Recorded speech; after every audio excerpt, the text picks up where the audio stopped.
결국 이 양정반이 분위기가 좋고 아이들이 성적이 잘 나올 수 있는 가장 큰 이유는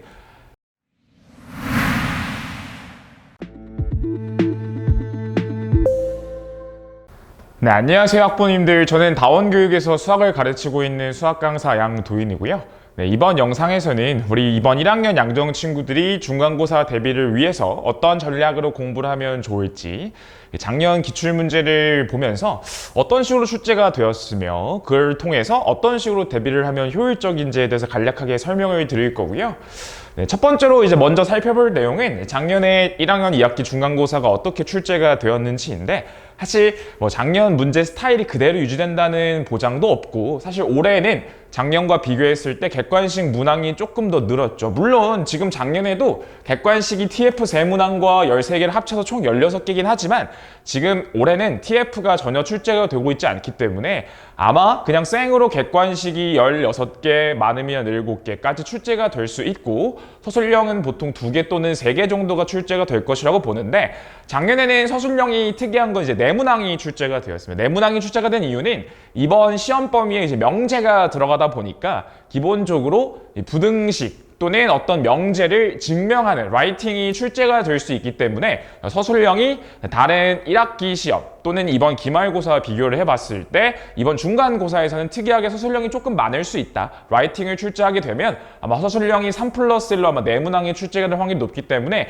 이 서술형 라이팅에 대해서 명제 단원을 학습할 때 꼭 준비를 하셔야 된다. 일단 요게 기본적으로 작년 시험지를 봤을 때 드는 생각이고, 디테일한 총평을 보시기보다는 그냥 가볍게 어떤 식으로 출제가 되니까 어떻게 대비하면 좋다, 이렇게만 정리해두면 충분하실 거고요.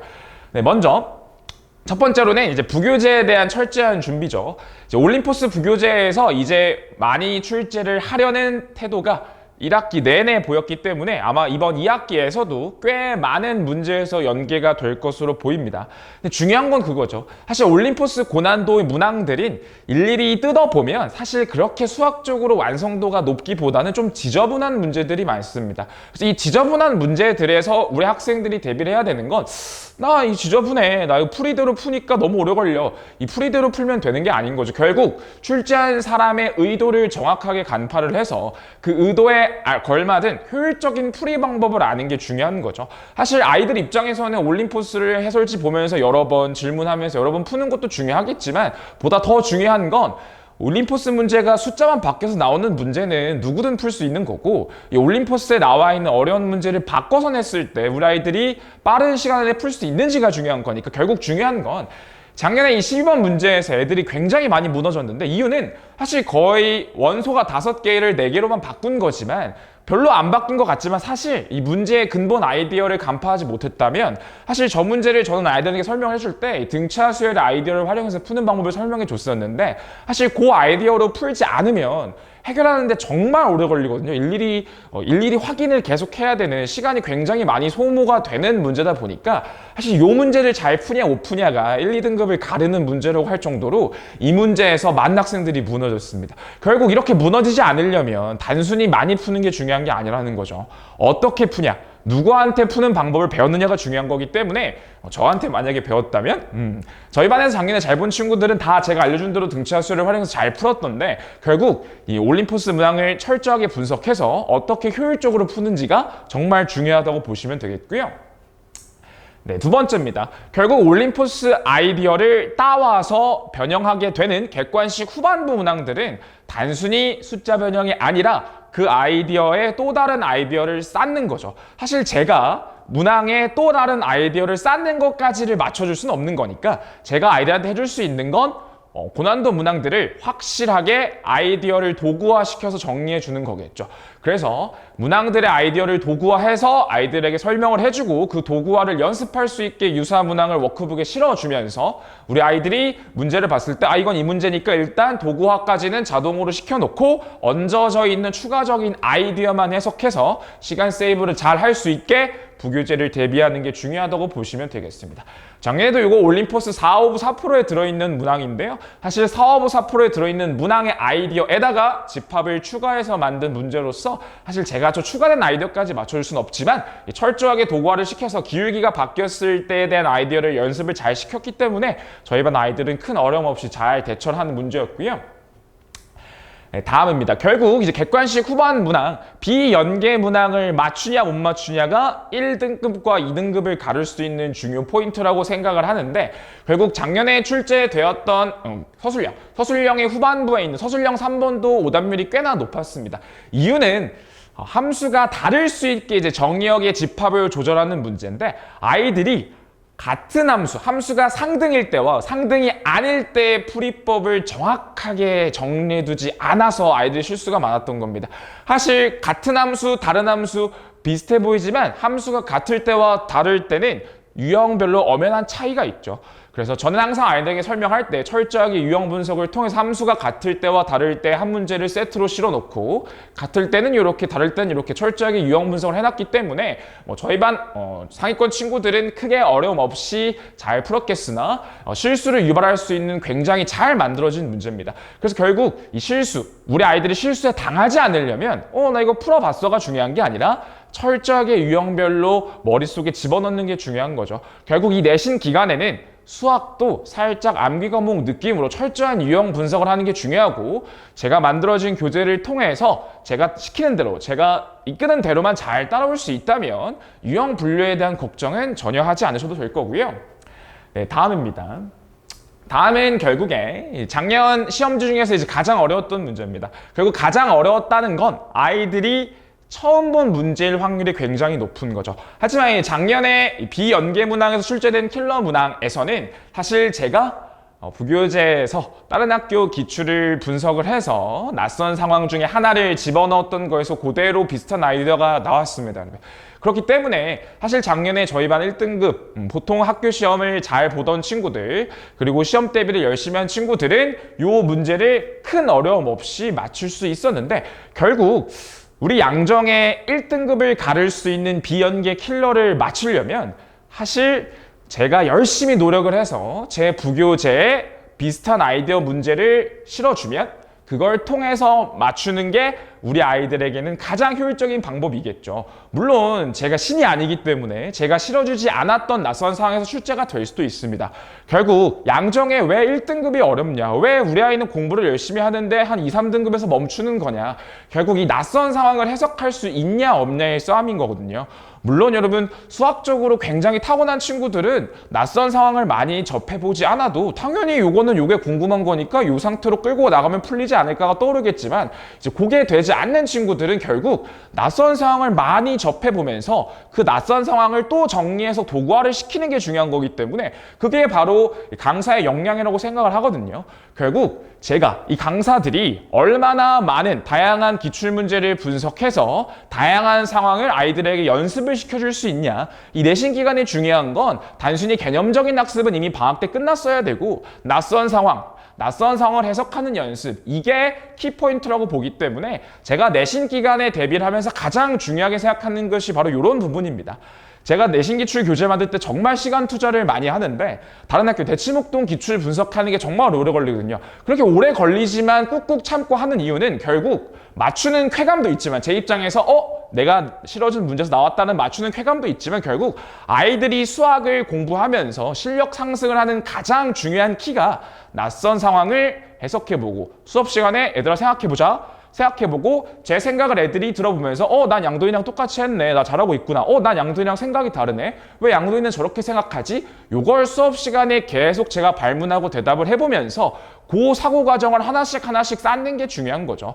그래서 강사의 역량을 통해서 사실 수학적 역량이 조금 부족하더라도 제가 실어준 문제가 그대로 비슷한 아이디어가 나오게 해서 맞출 수 있는 것도 제 역량이기 때문에 이 내신 대비에서 정말 중요한 포인트, 낯선 상황을 많이 연습하자. 연계무제에 대한 대비는 누구든 시켜줄 수 있는 거고요. 이 낯선 상황에 대한 대비를 통해서 1등급을 가보자, 갈 수 있게 만들어준다. 그게 바로 제가 지향하는 바라고 보시면 되겠고요.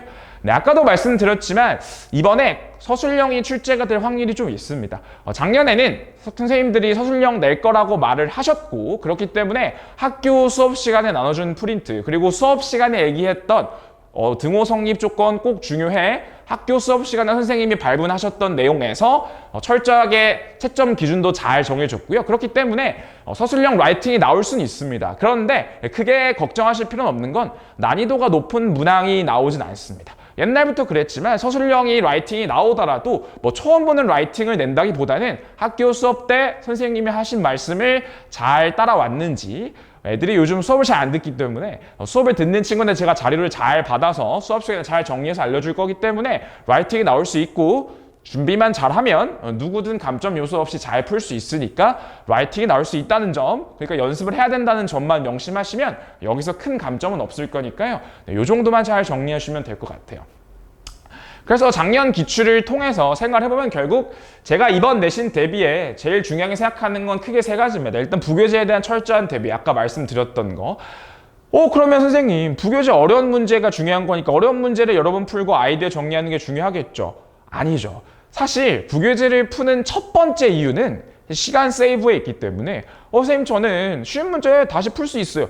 풀 수 있겠죠. 풀 수 있는 게 중요한 게 아니라 기계적으로 푸는 게 중요한 겁니다. 그래서 쉬운 문제도 절대 넘기지 않고 쉬운 문제도 귀찮더라도 최소한 2번 정도는 돌려서 푸는 게 중요한 겁니다. 그리고 두 번째로는 고난도 문항을 푸는 게 중요하지만 아이디어를 도구화시켜서 정리해 주는 게 중요하다. 거기서 얹어서 출제가 되거나 그 아이디어 자체를 모르면 쉽게 풀지 못하는 문제들이 출제가 될 거기 때문에 잘 정리해 두는 거고, 그 정리는 제 역할이라고 보시면 되겠고요. 두 번째, 서술형 증명 라이팅은 아까 말씀드렸지만 크게 문제가 될 건 없다. 준비만 하면 맞출 수 있다. 세 번째는 객관식 킬러 대비고요. 결국 모의 기출, 양정은 특이한 게 모의 기출을 그대로 바꿔서 내는 스타일은 아닙니다. 뭐 강서나 진명, 그리고 목동 이런 데서는 모의 기출을 숫자를 좀 바꾸거나 아이디어를 심화시켜서 내는 문제들이 꽤 많이 나오기 때문에 모의 기출, 굉장히 어려운 킬러급 모의 기출을 많이 풀어보는 게 중요하지만 양정은 단순히 많이 반복해서 푸는 것보다는 모의 기출을 풀어보면서 낯선 상황을 해석하는 그 사고 과정 연습하는 게 훨씬 더 중요하고요. 그리고 타학교 내신 기출의 낯선 상황을 연습해 보면서 그 사고력을 키우는 연습이 중요하다고 보시면 되겠습니다. 네, 그래서 제가 이번 내신 대비는 어떤 식으로 수업을 하는지 이제 간략하게 설명해 드릴 건데, 첫 번째로는 철저한 유형화입니다. 그래서 제가 철저하게 실전 개념을 주입시키면서 남들과는 다르게, 남들보다는 빠르게 제가 지향하는 건 결국 철저한 유형화를 통해서 기계화를 시키는 거죠. 이 기계화를 통해서 50분 안에 주어진 문제를 다 소화할 수 있게 만드는 게 제 첫 번째 역량으로 보기 때문에 제가 아는 방식을 그대로 애들에게 심어줄 수 있도록, 사실 이 철저한 유형화는 이번 겨울방학부터 시작을 했기 때문에 이번 내신 때 겨울방학 때 했던 부분은 사실 생략을 하긴 하겠지만 결국 중요한 건 이 철저한 유형화입니다. 이 철저한 유형화를 통해서 시간 세이브에 충분하게 효과를 볼 수 있게 해줄 거고요. 네, 두 번째로는 결국 제 자체 교재의 이제 퀄리티, 높은 퀄리티를 기반으로 수업 때 자체 교재 문제들을 소화하는 겁니다. 결국 이번 1학기 기말고사 때도 제 17번 객관식 후반부 문제인데 17번에 있는 문제가 사실 수업 때 다뤘던 교재복수 42번 문제랑 거의 똑같은 아이디어라고 보시면 되겠습니다.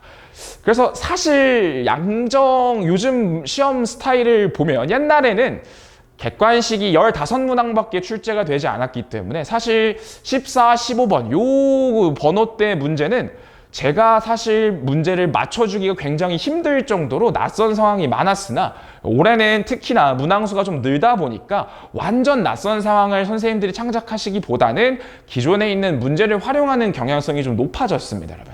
그렇기 때문에 이번에 17번 문제도 사실 제가 수업 때 다뤄줬던 상황에서 거의 똑같이 나왔기 때문에 이번에 애들이 시험 보고 한 말이 봤던 문제가 굉장히 많았어요, 선생님. 굉장히 갓도인하면서 애들이 좋아했거든요. 그래서 그 정도로 제가 만든 자체 교재의 퀄리티를 믿으시고 낯선 상황을 충분히 연습하면 아이들이 충분히 2등급이었던 친구들도 1등급을 갈 수 있고 3등급 친구들도 2등급으로 올라갈 수 있는 좋은 기회라고 보고요.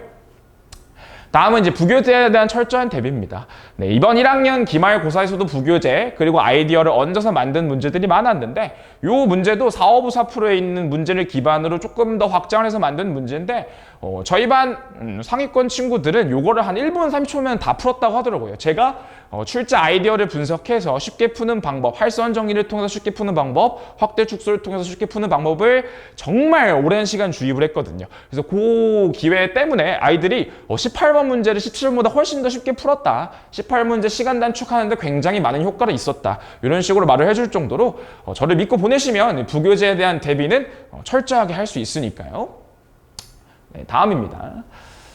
네, 결국 이제 매 시간 실전 테스트를 보게 됩니다. 그리고 이제 이번 1학기 기말고사의 또 14번 문제가 저희가 실전 테스트 8회 때 진행했던 세학어 시험지였는데 문제가 완전 똑같았습니다. 그래서 진짜 보고 그대로 내셨나 할 정도로 완전 똑같았기 때문에 결국 이 매 시간 보는 실전 테스트 제가 대치목동 주요 학교 작년 22년 기출 주요 학교 시험지를 양정 스타일로 편집을 해서 출제를 하게 될 텐데 물론 이 풀면서 실전을 대비하는 연습도 있지만 얘처럼 진짜 비슷한 문제가 그대로 나올 수도 있는 거기 때문에 학원에서 매 시간 진행하는 실전 테스트를 열심히 풀고 열심히 오답하면 아주 좋은 결과가 있을 거라고 저는 믿기 때문에 이 학교 내신 기출 실제 시험지를 통해서 기출 테스트를 진행하는 거를 정말 열심히 하게 되면 좋은 성적으로 갈 수 있지 않을까 생각을 합니다. 그래서 마지막으로 이제 수업 안내 및 관리 시스템에 대해서 간략하게 설명을 드릴 건데요. 네, 먼저 양정반 정규는 이제 목요일, 일요일 6시부터 10시에 진행을 합니다. 그래서 6시, 7시 첫 타임에는 작년 22년 주요 학교 내신 기출 시험지를 편집해서 실제 시험을 보게 될 거고요. 그래서 그 다음 타임에는 시험지 분석 및 주요 문항에 대한 오답을 진행을 하게 됩니다. 그리고 9시부터 오타네요. 8시부터 10시까지 2시간 동안에는 제 자체 교재를 활용한 정규 수업이 진행이 될 거고요. 그리고 1일 클리닉은 정규 수업 시간이 이제 끝나게 되면 지하 독서실로 내려가서 1일 테스트, 실전 테스트에 대한 오답을 진행할 거고요. 그리고 과제 관리. 일단 조교님이 과제에 대한 완성도에 대한 체크는 조교님이 해주시지만 제가 그 완성도를 일일이 보면서 부족한 친구들은 테스트 오답 후에 남아서 숙제에 대한 완성도를 채우고 가야 되고 숙제에 대한 완성도가 괜찮은 친구들은 테스트 오답 그리고 과제에 대한 오답만 어느 정도 진행을 하게 되면 테스트 오답은 완벽하게 하셔야 되고 과제에 대한 오답은 어느 정도, 왜 어느 정도냐면 과제에 대한 오답을 위한 추가 클리닉 요일을 따로 하루 부를 거기 때문에 그래서 본인의 선택입니다. 본인이 정규 시간 끝나고 나서 과제 오답을 어느 정도 하고 추가 클리닉을 짧게 하셔도 좋고 나는 그냥 테스트 오답만 하고 귀가하고 추가 클리닉 요일을 좀 길게 와서 과제에 대한 오답을 추가 클리닉도 하셔도 되고요. 그래서 이 클리닉, 1일 클리닉과 추가 클리닉은 모두 이제 저와 조교님이 같이 진행을 하게 됩니다. 그래서 제가 없는 시간에는 우리 클리닉 조교진들, 서울대 재학생으로 구성이 되어 있는 클리닉 조교진들이 질의응답을 받아줄 거기 때문에 이 클리닉을 적극적으로 활용해서 과제에 대한 오답이 철저하게 진행이 될 수 있도록 끌고 가고 있으니까요. 저를 믿고 제 과제 퀄리티를 믿고 열심히 과제하고 열심히 테스트 보고 열심히 테스트 오답하다 보면 자기도 모르게 실력이 오를 겁니다. 그래서 저희 상위권 친구들이 그런 말을 정말 많이 합니다. 그냥 양도인 워크북만 풀면 된다. 양도인 워크북만 열심히 풀면 잘해줄 수밖에 없다. 이런 말을 정말 많이 하기 때문에 제 워크북을 믿고 열심히만 따라와 준다면 물론 워크북이 조금 어렵긴 합니다. 제가 워낙 공을 들이다 보니까 이제 매년 워크북이 조금씩 좀 더 어려워지고 있는데 조금 어렵긴 하지만 이 워크북만 열심히 시간 투자를 해서 소화한다면 충분히 1등급을 노릴 수 있다. 저는 확신을 하거든요. 그래서 1학기 때도 양정 1학기 중간고사에는 100점 맞은 친구들도 있고 기말고사에는 1개, 2개 틀린 친구들도 있는데 결국 제가 자부하는 건 제가 워크북을 만드는데 정말 오랜 시간 투자를 하는 만큼 저희 아이들도 제 워크북을 푸는데 많은 시간을 투자한다면 누구든 1, 2등급을 갈 수 있다고 보기 때문에 저를 믿고 제가 시키는 대로 물론 시간 요소가 조금 많긴 하겠지만 꾹꾹 참으면서 많은 시간을 투자해 줄 수만 있다면 저한테 믿고 맡긴다면 제가 성적을 올려줄 수 있는 데는 저는 확신을 하기 때문에 저를 믿고 보내시면 된다고 보고요. 마지막으로 이제 과제 관리와 테스트 관리입니다. 근데 과제는 워크북, 제 자체 워크북이 일단 1차적으로 나갑니다. 그리고 추가적으로 시중 문제지 중에서 이제 애들별로 개별 상담을 통해서 진행을 하고요. 최상위권 같은 경우에는 어려운 문제 그리고 문항수가 조금 적은 문제집을 위주로 진행을 하고 등급별로 조금 문제지를 다르게 선정해서 진행을 하게 될 겁니다. 그래서 자체 워크북 같은 경우에는 오답을 완료하고 앞에 오답 체크표를 체크해서 내게 되면 시험 직전에 다시 한번 오답 노트를 제공해서 다시 한번 풀 수 있는 기회도 줄 거고요. 그리고 그 다음으로는 이제 테스트 관리죠. 이제 매번 조교님이 테스트 관리해서 점수 입력해 주면 제가 숙제 관리를 하면서 매 시간 일일이 상담을 하게 될 텐데 매번 개별 상담을 하면서 이제 시험 문제 틀린 문항을 분석해보고 너 이번 단원에서 요거 도형의 이동 좀 많이 틀렸는데 문제지 도형의 이동 말고 추가 프린트 과제 줄 거니까 해와라. 이런 식으로 애들이 시험 성적을 성적을 계속 보면서 제가 매번 상담을 하는데, 매 시간 상담을 해보면서 혹시 도형이동 약하니? 추가 과제 필요하니? 이렇게 물어보면서 추가 과제도 진행을 하게 됩니다. 그래서 과제는 첫 번째는 자체 워크북, 두 번째는 시중 문제집, 그리고 세 번째는 시험 성적을 보면서 조금 취약한 단원이 있다면 그거에 대한 추가 프린트가 나간다고 보시면 되겠고요. 네, 요게 이제 제가 준비한 이제 마지막입니다. 결국 저는 이제 다원에 이제 한 3년째 근무를 하고 있는데, 이제 매년 근무를 하면서 사실 매해 아이들이 인원도 커지고 있고, 지금 현재 양정반이 30명 정도 되는데, 저는 아이들이랑 즐겁게 수업을 하는 걸 정말 중요하게 생각을 합니다. 제가 이 써놓은 3가지 덕목 중에 사실 첫 번째 전문성은 당연히 강사로서 갖춰야 될 자질이죠. 전 누구보다 이제 수학을 잘 푼다고 생각하고 강의력도 좋다고 생각을 하고 있고, 근데 사실 제일 중요한 건 두 번째, 세 번째 요소입니다. 결국 아이들이 수업 시간에 배워야 되는 건 양도인의 사고 과정을 나도 할 수 있는가죠. 그 사고 과정을 쌓을 수 있으려면 아이들이 단순히 이제 필기하는 기계가 돼서는 안 되죠. 참여적인 태도, 그 참여적인 수업 때 참여적인 태도를 기르려면 결국 중요한 건 아이들과 친밀한 관계를 쌓는 겁니다. 결국 이 양정반이 분위기가 좋고 아이들이 성적이 잘 나올 수 있는 가장 큰 이유는 친밀함이라고 생각을 합니다. 제가 아이들에게 친밀함을 주면서 쉽게 다가가야 아이들이 수업 때 적극적으로 참여하고, 숙제 하는데 오래 걸리지만 그래도 양도인 얼굴 떠올리면서 숙제 좀 열심히 해가야지, 이런 태도가 중요한 거기 때문에 제가 중요하게 생각하는 수업 때 열심히 참여하고 과제 완성도를 높일 수 있는 정말 중요한 덕목은 아이들과의 이 친밀한 관계를 유지하는 거죠. 그래서 제가 수업 준비하는 것도 정말 중요하게 생각하지만 아이들에게 1대1로 대화도 많이 하고 아이들에게 시간 투자를 많이 하면서 학원 오는 게 즐겁고, 수업 때 본인이 말하는 거에 대해서 부끄럼 없이 서스럼 없이 말할 수 있는 분위기를 만드는 게 중요하다고 보기 때문에 지금 1년 동안, 한 학기 동안 해오면서 이런 분위기가 정말 잘 잡혀 있습니다. 그래서 신규생들이 와도 아주 즐겁게 잘 참여할 수 있을 거고, 쉽게 발표하는 분위기가 잘 만들어져 있기 때문에 우리 아이들이 절 믿고 보내주시기만 하면 제가 기존 성적보다 올릴 수 있는 자신이 넘치기 때문에 저를 믿고 우리 다원교육으로, 다원수학으로 보내주신다면 제가 우리 아이들의 내신 성적 향상을 위해 열심히 노력할 테니까요. 네, 저를 믿고 다원수학으로 보내주시길 바라겠습니다. 네. 이상으로 이제 제가 준비한 영상은 마칠 거고요. 네, 우리 아이들이 이번 중간고사에 좋은 성적을 받을 수 있도록 저는 정말 열심히 노력할 테니까, 네, 저를 믿고 다원수학을 믿고 보내주시면 감사하겠습니다. 이상 양도인이었습니다.